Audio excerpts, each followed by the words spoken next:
எங்களை அதிகமாக நேசிக்கிற எங்கள் நல்ல பிதாவே, இந்த அருமையான நல்ல அதிகால நேரத்துக்காக நன்றியோடுமே துதிக்கிறோமே ஸ்தோத்திரிக்கிறோம். இந்த நேரத்தில் ஆண்டவரே நம்முடைய பாதபடத்தில் கடந்து வரவும் எம்ஏஜி ஹாஸ்பல் வாய்ஸ் மூலம் நம்முடைய மக்களுக்காக இந்த அதிகால நேரத்தில் செபிக்க அடியானுக்கு பலனும் ஜீவனும் வல்லமையும் நம்முடைய கிருபையும் நம்முடைய மகிமையும் நம்முடைய சந்தோஷத்தை நம்முடைய சமாதானத்தையும் கத்தர் தந்ததுக்காக ஸ்தோத்திரம். கடந்த ராத்திரி முழுவதும் எங்களை பாதுகாத்தீங்கப்பா. இந்த அதிகாலை இருட்டோடு எழும்பி நம்முடைய நாமத்தை மகிமைப்படுத்த மக்களுக்காக மன்றியிட மக்களுக்காக கதரை ஜெபிக்க கத்தர் பலனும் வல்லமையும் ஜீவனும் தந்ததுக்காக நன்றியுள்ள ஹிருதயத்தோடுமே துதிக்கிறோம் ஸ்தோத்திரிக்கிறோம். இந்த ஜெபத்திருக்கிற பிள்ளைகள் தமிழகத்திலும் இந்தியாவிலும் இந்தியாவுக்கு வெளியிலும் பல ராஜ்யங்கள் இருந்து இந்த ஜெபத்தில் எங்களோட பங்கு பெறுகிறோம். அவள் அத்தனை பேர்களை எப்பா இந்த திருப்பாதத்தில் கொண்டு வந்து வைத்து அனுகிரகித்து நான் ஜெபிக்கிறோம். இன்னைக்கு பகல் நாளைக்கு இரவு முழுவதும் ஆண்டவரே எமக்கு நன்றி அப்பா. என் மக்களோட வாழ்க்கையில் இருக்கிற எல்லா பிரச்சனைக்கும் பரிகாரம் கற்றுக் கொடுப்பீராக. அடுத்த அதிகாலை நான் செபிக்க நேரமில்லை இருக்கிற 24 மணி நேரத்திலும் ஒரு விதமான ஆபத்து பகலிலோ இரவிலோ மக்களுக்கு வராதபடி ரத்த கோட்டைக்குள்ள மறைத்து கொண்டு எல்லாரையும் கண்மணி போல மறைத்து நீ பாதுகாத்து ஒரு தீங்கும் வராம, ஒரு ஆபத்தும் வராம, ஒரு அனர்த்தமும் வராம, ஒரு விதத்திலும் என் பிள்ளைகள் வெக்கப்பட்டு கண்கலங்கி போகாம எல்லாரும் பலனாயிருக்க, சுகமாயிருக்க, ஆரோக்கியமாயிருக்க, மனமகிழ்ச்சியாயிருக்க, மனரம்யமாயிருக்க என் கர்த்தர் உதவி செய்யும்படி நான் செபிக்கிறோம். எல்லா தடைகளும் அந்தகார சக்திகளும் கிறிஸ்து இயேசுவின் நாமத்தினாலே கடிந்து அப்புலப்படுத்துகிறோம். விடுதலை ஆவியானவர், மகிமை ஆவியானவர், வல்லமையான கிரியைகளை என் மக்களுக்கு நீ செய்தள்ளும்படி அப்பா உம்முடைய நாமத்தில் செபிக்கிறோம். ஒருவருக்கும் கேடோ கெடுதியோ துன்பமோ துயரமோ ஆபத்துகளோ அனர்த்தங்களோ எதுவுமே வரக்கூடாது அப்பா. பிள்ளைகள் போகிற இடத்துல, வேலை செய்கிற இடத்துல, படிக்கிற இடத்துல, பிரயாணங்களில், அவர்கள் செய்கிற தொழிலில், அவங்க செய்கிற எல்லா இடங்களிலும் கர்த்தருடைய பாதுகாப்பு கிருபை இருக்கட்டும். ஒருவருக்கு ஒரு கஷ்டமோ நஷ்டமோ விபத்தோ ஆபத்தோ கண்ணீரோ எதுவுமே இராதபடி மறைத்து பாதுகாத்துள்ளபடி செபிக்கிறோம். எல்லாரையும் கருத்தில் கொடுத்து நான் செபிக்கிறேன். ஆசீர்வதிங்க இயேசு கிறிஸ்துவின் நாமத்தில் பிதாவே. ஆமேன், ஆமேன், ஆமேன். அன்றைய பரிசுத்தமுடைய நாமம் மகிமைப்படுவதாக. இன்றைக்கு என்னுடைய ஜெபத்திற்கிற அனைவரையும் கிறிஸ்து இயேசுவின் நாமத்தில் நான் வாழ்த்துகிறேன், வரவேற்கிறேன். கர்த்தர் நிச்சயம் உங்கள் அனைவரையும் இன்றைக்கு ஆசீர்வதிப்பாராக. இன்றைக்கு நம்முடைய ஜெபம் ஆரம்பித்து 1244 நாளுக்குள்ள பிரவேசிக்க தேவன் நமக்கு கிருபை செய்திருக்கிறார். இந்த மட்டும் கர்த்தர் நம்மளை நடத்தினார். இனிமேலும் தெய்வம் நம்மை நடத்துவதற்கு வல்லவராயிருக்கிறார். ஒரு வசனம் நமக்கு வாசிக்கலாம். நேற்று தினத்தில் ஏசாயா 41 அதிகாரம் 10 வசனத்தை தியானிக்க தேவன் நமக்கு கிருபை செய்தார். இன்றைக்கு அதனுடைய 11வது வசனத்தை நமக்கு பார்க்கலாம். இதோ உன்மேல் எரிச்சலாயிருக்கிற யாவரும் வெட்கி லட்சை அடைவார்கள். உன்னோடு வழக்காடுகிறவர்கள் நாசமாகி ஒன்றுமில்லாமல் போவார்கள். ஆண்டவர் தம்முடைய பிள்ளைகள் மேல் கரசனை உள்ளவராயிருக்கிறார். அவர் சும்மா நம்மளை அழைக்கல. இந்த உலகத்தில் யாராலையும் கொடுக்க முடியாததை அவர் நமக்கு கொடுத்திருக்கிறார். அவருடைய கடைசி சொட்டு ரத்தமும் நமக்காக சிந்தி தன்னுடைய பிள்ளைகள் என்று நம்மளை பிரித்தெடுத்து அவருடைய ரத்தத்தால் நமக்கு முத்திரை போட்டு தனக்கென்று நம்மளை பிரித்தெடுத்து வளர்த்தி கொண்டு வருகிற தெய்வம் தான் நம்முடைய தெய்வம். நம்ம பல தெய்வங்களை வழிபட்டு பல கர்மங்களில் பல ஆச்சாரங்களில் இருந்து பாபத்திலும் சாபத்திலும் முழுகி கிடந்தோம். சங்கீதக்காரன் சொல்வது போல் உளையான அந்த பாப சேற்றில் முழுகி கிடந்தோமே அவர் தேடி வந்து அவருடைய பொற்கரத்தால் நம்மளை பிடித்து சேற்றில் நம்மளை தூக்கி எடுத்து கர்த்தருக்கு ஸ்தோத்திரம் நம்மளை கண்மலையின் மேல் நிறுத்தி இருக்கிறார். அவரை துதிக்கிற துதி பாட்டை நம்முடைய வாயில் தந்து அவரை பாடவும் துதிக்கவும் தேவன் நம்மளை வேர்திரித்திருக்கிறார். அப்படியானால் அவரு கரையும் கொடுத்து வாங்கப்பட்டவங்க. நம்ம என்ன கரையும் கொடுத்திருக்கிறார்? வெள்ளி அல்ல, பொன்னல்ல, தன்னோட சொந்த ஜீவன் கொடுத்து நம்ம ரட்சித்திருக்கிறார். அப்ப தேவனுக்கு நம்ம மேல் எவ்வளவு பெரிய உத்தரவாதத்தை இருக்குது பாருங்க. ஒரு பிள்ளை இந்த பூமியில பிறந்தால் அந்த பிள்ளைக்கு பால் கொடுத்து அது பின்ன வளர்ந்த பிற்பாடு சோப்பற்ற ஆகாரங்களை கொடுத்து அதே ஸ்டெப்பாய் நம்ம அதுக்கு ஏற்றதான ஃபுட்டுகளை கொடுத்து அந்த பிள்ளை நம்ம வளர்க்கிறோம்.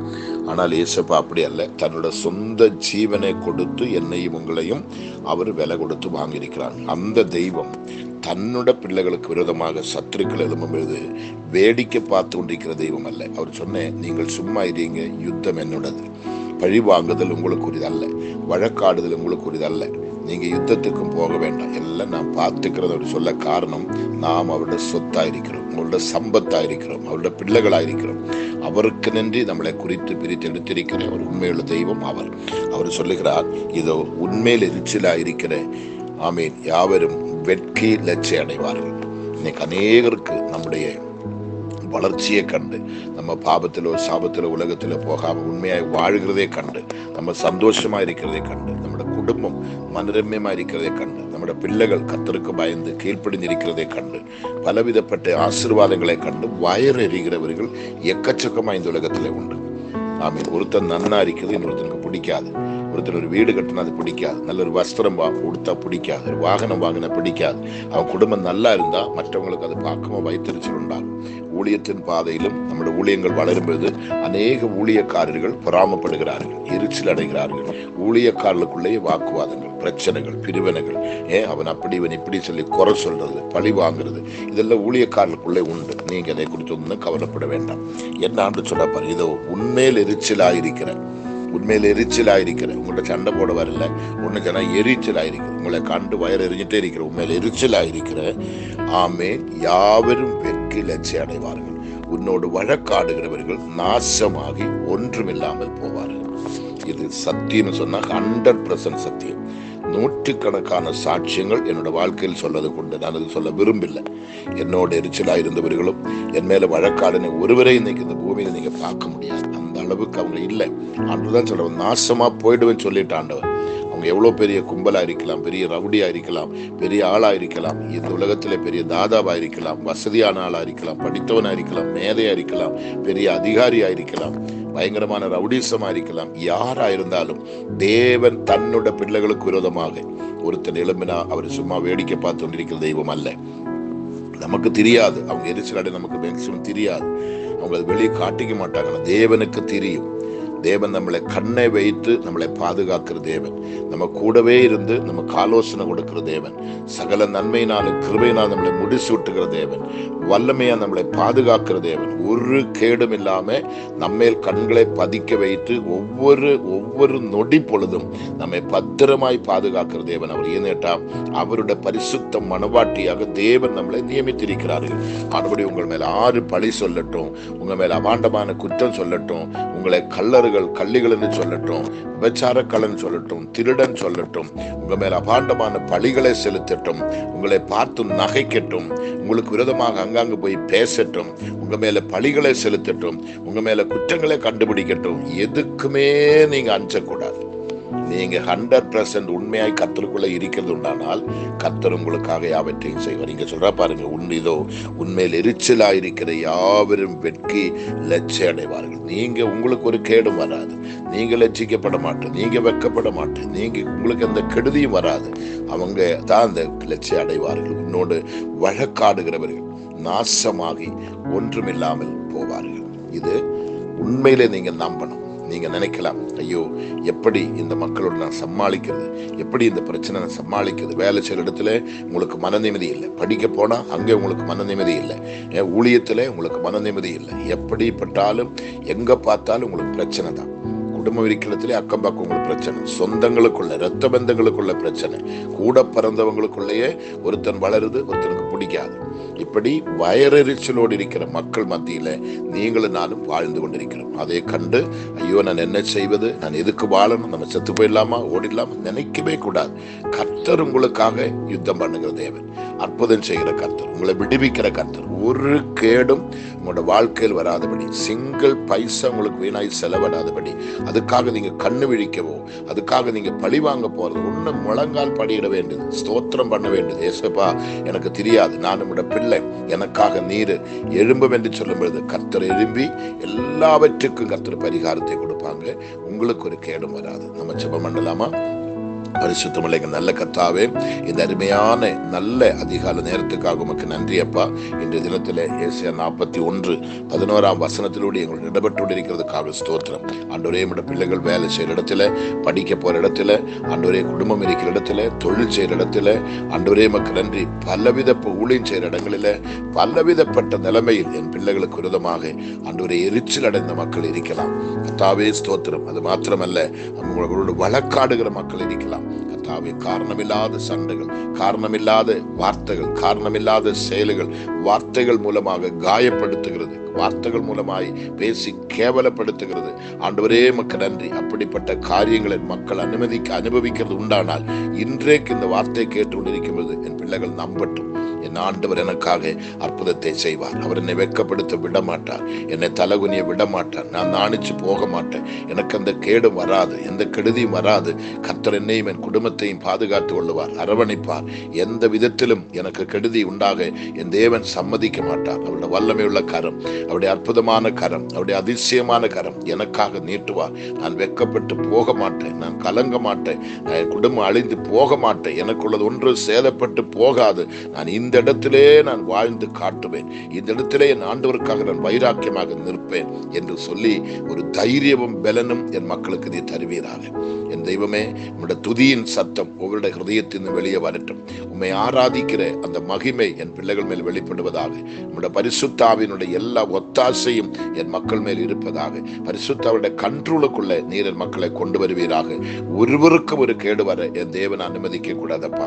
எத்தனையோ பிள்ளைகள் குடும்பம் இருக்கிறதுல, சுற்றுவட்டாரத்தில் இருக்கிற எத்தனை பேர்கள் அவங்களை எந்தெந்த விதத்திலே கேவலப்படுத்தி கண்கலங்க வைத்து ஆண்டவரை பழி வாங்கி கொண்டிருக்கிறோம் அப்பா. பல கோணத்தில் அவங்களை காயப்படுத்தி கொண்டிருக்கிறோம் அப்பா. ஆனா இன்னைக்கு இந்த வார்த்தை கேட்கும் பொழுது கர்த்தர் இறங்க போறதுக்காக நன்றி ஆண்டவரே. நாங்கள் வெட்கப்பட வேண்டிய இடத்துல ஆண்டவரே உமக்கு ஸ்தோத்திரம். அவர்கள் வெட்கப்பட்டு லட்சிய அடைய போறதுக்காக உமக்கு நன்றி அப்பா. நாங்கள் அழிய வேண்டிய இடத்துல, நாசமாக வேண்டிய இடத்துல அவர்களே நாசமாய் போறதுக்காக உமக்கு நன்றி அப்பா. வேதம் சொல்லுகிறது, அவர்கள் ஒரு வழியாக வருவார்கள், ஆனால் 7 வழியாக சிதறண்டு போவான்னு கர்த்தர் சொல்றேன். இன்னவாண்டு சொல்லியிருக்கிறார், உனக்கு விரோதமாய் எழும்புகிற எந்த ஆயுதம் வாய்க்காத போல் சொல்லியிருக்கிறார். உனக்கு விரோதமாய் எழும்புகிற கூட்டங்கள் அது என்னால வருகிற கூட்டம் அல்ல. ஆமீன், கர்த்தருக்கு ஸ்தோத்திரம். அவன் என்னால் எழும்புகிற கூட்டம் அல்ல, அவன் ஒரு வழியா வருவான், 7 வழியாக அவன் சிதறண்டு போகும் என்று கர்த்தர் சொல்றாங்க. ஒரு ஆயுதம் உங்களுக்கு பலிக்காது, ஒரு மனுஷனுடைய கிரியைகளும் உங்களுக்கு பலிக்காது. ஒரு மாந்திரீகமோ ஒரு சூன்யமோ எந்த விதமான விதத்திலும் உங்களை இந்த உலகம் அழிக்க முடியாது. காரணம், உங்களுக்கு ஒரு சொந்தக்காரன் இருக்கிறார், உங்களுக்கு விலை கொடுத்த ஒருத்தர், கரையம் கொடுத்த ஒருத்தர் இருக்கிறார், உங்க மேல் கண்ணை வைத்த ஒருத்தர் இருக்கிறார். இரவும் பகலும் உறங்காமலும் மயங்காமலும் உங்களை காக்கிற ஒரு தேவன். இஸ்ரவேலின் தேவன் உறங்குறதும் இல்லை மயங்குறதும் இல்லை சொன்ன பார்த்தீங்களா? ஏன்? அவர் மயங்கினால் நமக்கு ஆபத்து தான், அவர் உறங்கினால் நமக்கு ஆபத்து தான். இரவும் பகலும் கண் விழித்து காக்கிற ஒரே ஒரு தெய்வம் இந்த இயேசு கிறிஸ்து தான். அவருடைய கண் உங்க மேல் இருக்குது, உங்க குடும்பத்து மேல் இருக்குது, உங்களோட ப்ராப்பர்ட்டியின் மேல் இருக்குது, உங்களோட தலைமுறைகள் மேல் இருக்குது. நீங்க பிரயாணம் செய்த இந்த பிரயாணத்தினோட கர்த்தருடைய கரம் இருக்குது. எங்கும் கர்த்தர் உங்க கூடவே முன்னும் பின்னமாய் உங்களுக்கு பாதுகாப்பாக இருந்தவங்களை காக்க வல்லவர். அந்த தேவனுடைய கரம் இப்பொழுது மக்கள் மேல் வெளிப்பட்டு கொண்டிருக்கிறதுக்காக ஸ்தோத்திரம். உங்களுடைய மகிமையுள்ள பிரசன்னம் என் மக்கள் இப்ப அனுபவிக்கிறதுக்காக மக்கள் நன்றி. மனதில் இருக்கிற பயங்கள், திகிலுகள், ஆண்டவரே எல்லா பிரச்சனைகள், போராட்டங்கள் இயேசு கிறிஸ்துவின் நாமத்தில் இப்ப மறையும்படி நான் செபிக்கிறோம். எந்தெந்த விஷயங்களுக்கு முன்னே என் பிள்ளைகள் வெக்கி நாணித்து தலகுனிந்து இருக்கிறேனோ அந்த இடத்தில் கர்த்தருடைய வல்லமை இறங்கட்டும், இறங்கட்டும் இயேசுவின் நாமத்தினால. எந்த ஒரு நாவும் என் பிள்ளைகளுக்கு விரோதமாய் பேச விடக்கூடாது, எந்த ஒரு கரமும் என் பிள்ளைகளுக்கு விரோதமாய் அசையதுக்கு நீ அனுமதிக்க கூடாது. எந்த துஷ்டனுடைய சதிகளும் அவன் திட்டங்களும் ஆண்டவரே உமக்கு நன்றி என் பிள்ளைகளுக்கு பலிக்க கூடாதப்பா. எந்த குழியில் என் பிள்ளைகள் விழக்கூடாது, எந்த கண்ணில் என் பிள்ளைகள் விழக்கூடாது, எந்த துஷ்டன் விரிக்கிற வலையில் என் பிள்ளைகள் அகப்படக்கூடாது. எல்லாரையும் இரத்த கோட்டைக்குள்ளே மறைத்து ஜீவனோடு பலத்தோடு நீ பாதுகாத்துள்ளோம் நான் செபிக்கிறப்பா. எம்ஏஜி ஹாஸ்பிட்டல் வாய்ஸ் மூலமாக இந்த ஜெபத்திருக்கிற ஒவ்வொரு பிள்ளைகளும் இரத்த கோட்டைக்குள்ளே இருக்கட்டும், நம்முடைய கருத்துக்குள்ளே இருக்கட்டும், நம்முடைய பாதுகாப்புக்குள்ளே இருக்கட்டும். நம்முடைய எல்லா பொருளாதாரத்தின் தேவைகள் கர்த்தர் சந்திப்பீராக, மனவேதனைகள் கர்த்தர் மாற்றுவீராக, மன அழுத்தங்கள் கர்த்தர் மாற்றுவீராக. எல்லா டிப்ரெஷன் இயேசுவின் நாமத்தில் நிர்மூலமாக்கப்படுவதாக. எல்லா மன அழுத்தங்கள், மன கவலைகள் இயேசுவின் நாமத்தில் மறைவதாக. சரீரத்திலே காணப்படுகிற வியாதிகள், பலவீனங்கள், சரீரத்தின் அகத்தும் புறத்துமாய் காண்கிற எல்லா விதமான வியாதிகள் இந்த அதிகால ஜெபம் கேட்டுக்கொண்டிருக்கிறதே பரிபூர்ண சுகம் அடைவதாக. சிரசு முதல் பாதம் நிலையிலும் இரத்தத்தினுடைய வல்லமை ஒவ்வொருவர் மேலே இப்ப புறப்படட்டப்பா. ஆண்டவரே, இந்த ஜெபத்தை கேட்கிற ஒவ்வொரு பிள்ளைகளும் இன்றைக்கு விடுவிக்கப்பட, சுகமடைய, நாமம் மகிமைப்பட, வல்லமை வெளிப்பட, அற்புதம் நடக்க, அதிசயம் நடக்க, மீட்புண்டாக என் கர்த்தர் உதவி செய்வீராக. ஒருவருக்கு ஒரு கேடு வரக்கூடாதப்பா, ஒருவருக்கு ஒரு கெடுதி வரக்கூடாது. வீணான நஷ்டங்கள், கஷ்டங்கள் என் பிள்ளைகளுக்கு வரக்கூடாதப்பா. கஷ்டப்பட்டு சம்பாதிக்கிற பணங்கள் வீணிலே செலவழித்த பிள்ளைகள் நாசமாய் போக அனுமதிக்க கூடாதப்பா. கொடிய கடன் சாபங்களுக்கு என் பிள்ளைகள் அடிமைகளாக கூடாதப்பா. கொடிய வியாதிக்கு என் பிள்ளைகள் அடிமைகளாக கூடாதப்பா. கொடிய விபத்துகளுக்கு என் பிள்ளைகள் அடிமைகளாக கூடாதப்பா. அவங்க ஆயிருக்கிற ஸ்தானத்துல, அவங்க இருக்கிற இடங்களில என் கர்த்தருடைய பெரிய கரம் என் மக்களோடு கூட இருக்கட்டும். எப்பக்கத்திலும் பாதுகாப்பு இருக்கட்டும். எப்பொழுதும் அரவணைப்பும் காவலும் இருக்கட்டப்பா. உம்முடைய கோட்டைக்குள்ள, இரத்த கோட்டைக்குள்ள என் பிள்ளைகளை மறைத்து கொள்ளுங்கப்பா. எப்பொழுதுமே என் பிள்ளை கண்ணை வைத்து ஆலோசனை கொடுங்கப்பா. இடது பக்கம் வலது பக்கம் திரும்பும் பொழுது இதோ வழி என்று சொல்லி என் பிள்ளைகளுக்கு நீ வழியை காண்பித்து கொடுங்கப்பா. ஒருவரும் வழி விட்டு விலகி போகக்கூடாது, ஒருவரும் அன்பை விட்டு விலகி போகக்கூடாது, ஒருவரும் சத்தியத்தை விட்டு விலகி போகக்கூடாது, ஒருவரும் நரகத்துக்கு அடிமைகளாய் போகக்கூடாதுப்பா. எல்லாரும் பரலோக குடியுரிமையுள்ள மக்களாக, பரலோக ராஜ்யத்துக்கு சொந்தக்காராக, உம்முடைய அன்பின் பிள்ளைகளாக, ஆண்டவரே உம்முடைய கரத்தில் இருக்கிற கருவிகளாக என்ன ஒவ்வொரு மக்களையும் நீ மாற்றுங்க. ஊழியத்தில் இருக்கிற எல்லா ஊழியக்காரர்களையும் சக்திகரித்து பலப்படுத்தி அரவணைத்து பாதுகாத்து ஊழியத்தில் காண்கிற எல்லா எதிர்ப்பின் சக்திகளை முறியடித்து கர்த்தர் அற்புதத்தை செய்யுங்கப்பா. எத்தனை இடங்களில் ஊழியம் செய்ய விடாதபடி எதிரிகள் எழும்புகிறோம். அங்க கர்த்தருடைய கரம் இப்ப வெளிப்படுவதாக, மகிமை இறங்குவதாக. என் பிள்ளைகள் செய்கிற தொழில்கள் முன்னேற விடாதபடி, குடும்பம் முன்ன கட்டாவை கட்ட விடாதபடி, எழும்ப விடாதபடி பிரிக்கிற, கெடுக்கிற, அழிக்கிற எல்லா தீய சக்திகளும் இயேசுவின் நாமத்தில் இதோடு அதமாக்கப்படட்டும். எல்லா மாந்திரிக சக்திகள், எல்லா சூன்யங்கள், எல்லா ஏவுதல்கள், எல்லா விதமான மாந்திரிகத்தின் கொடூரங்கள் இயேசுவின் நாமத்தில் என் பிள்ளைகளுக்கு யாருக்கும் பலிக்க கூடாதுப்பா. இரத்த கோட்டைக்குள்ள மறைத்து அனுகிரகித்து பாதுகாத்து அதாவே நீ வழிநடத்தும்படி எல்லாரும் கருத்தில் கொடுத்து பிதா குமாரன் பரிசுத்தாவின் நாமத்தில் அனுகிரகிக்கிறோம். இந்த அதிகால நேரத்தில் இன்னைக்கு என் பிள்ளைகள் தொடுகிறது எல்லாம் அனுகிரகமா இருக்கட்டும், எல்லாம் ஆசீர்வாதமா இருக்கட்டும். ஒரு கஷ்டம் நஷ்டம் குறை என் பிள்ளைகளுக்கு இருக்கக்கூடாது. நம்பி கருத்தில் கொடுக்கிறோம். ஜெபத்தை கர்த்தர் கேட்டதுக்காக ஸ்தோத்திரம். இன்றைக்கு விலபி இருந்து ஜெபிக்க பலன் கிருபை கர்த்தர் தந்தீரே, நமக்கு கோடி கோடி நன்றி அப்பா. காத்து உள்ள பலப்படுத்தும். சகல மகிமை கர்த்தருக்கு இயேசு கிறிஸ்துவின் நாமத்தில் பிதாவே, ஆமென். தைரியமா இருங்க, சோர்ந்து போகாதுங்க. கர்த்தருடைய வார்த்தையின் மேல் நம்பிக்கை இருங்க. அவர்களை ஒருபோதும் எந்த இடத்திலும் வெக்கப்பட தலகுனி விட மாட்டார். எல்லாவற்றையும் கர்த்தர் பொறுப்பெடுத்து நடத்துவார். Okay, thank you. God bless you.